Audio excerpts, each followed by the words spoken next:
Yeah. I'm not gonna lie, rather had gonna yagi.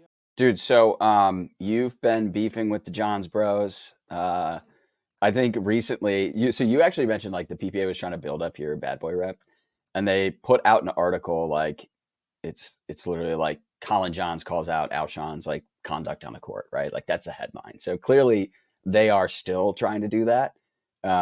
But you had some words. I think like Colin started talking to you, and then you kind of started going back at him, and apparently had like started the previous weekend or a couple weekends before in Vegas, right? But what happened there? What was said? And have you and Colin Johns hugged it out at this point? So in order to figure out what happened in the last one, we got to go back a few tournaments to when I was in the finals of the Bristol PPA, and Anna Bright and I were playing Ben and Colin Johns, and we were getting destroyed, absolutely destroyed. And I was like, all right, well, I'm not going to give up. And like, Wait, it was you. Wait, you were playing with who? I was playing with Anna Bright in the finals. And of you were Bristol. playing Ben and Anna Lee? Ben and Anna Lee. Ben and Anna Lee. Yeah, okay. Not Colin Johns. Colin Johns is not relevant yet.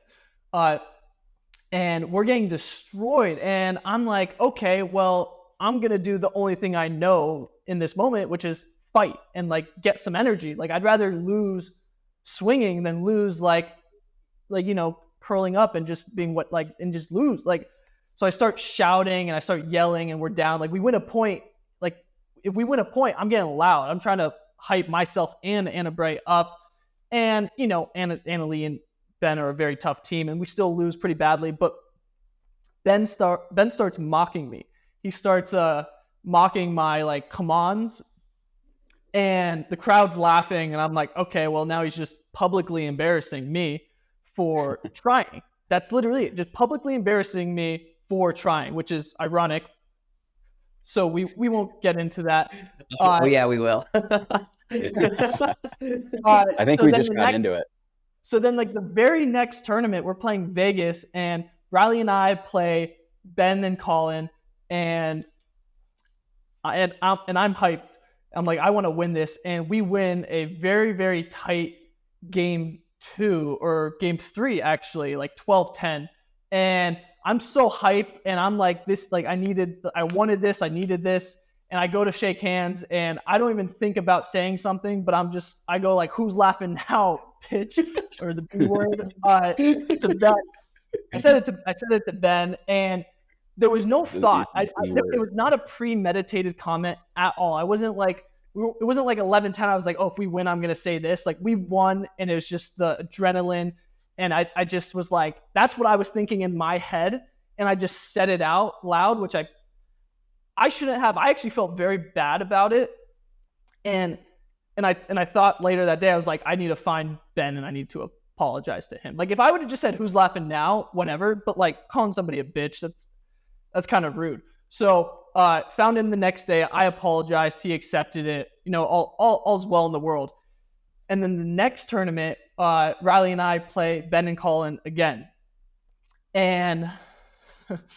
And it's close. I played pretty well that match, and we lose, and I was pretty upset. After the match, Colin says something to me. I have no idea what he says, but he says it as we're shaking hands. I didn't hear it. I was like, okay, whatever. And then I walk into my bench, and he's going like this to me.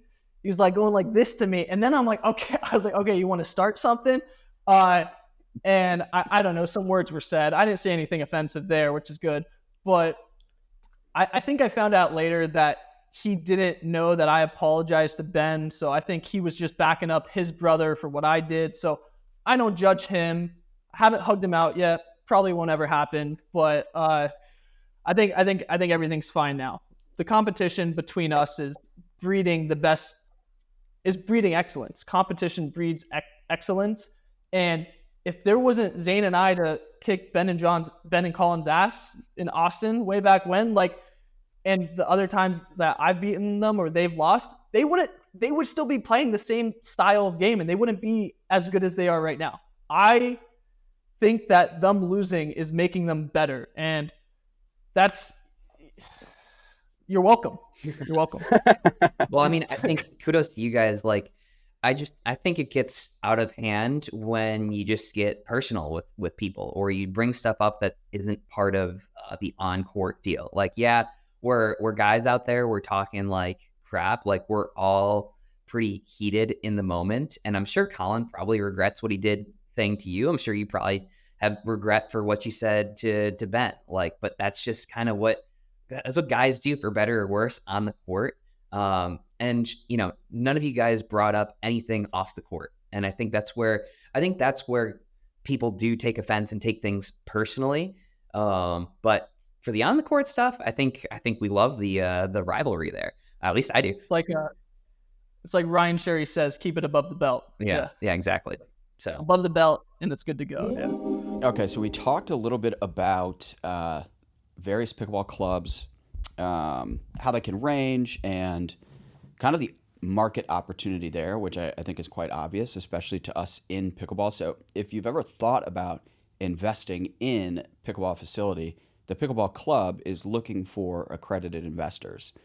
So they're developing a premier membership-based private indoor pickleball facility chain in the United States, and they opened their first one in Sarasota, Florida in May 2023, and they have 6 more in development across Florida. Florida, obviously a really hot market for pickleball, but there's an unmet demand for weatherproof indoor pickleball courts. So if they want to have many clubs nationwide and really just like ride the wave of this pickleball growth.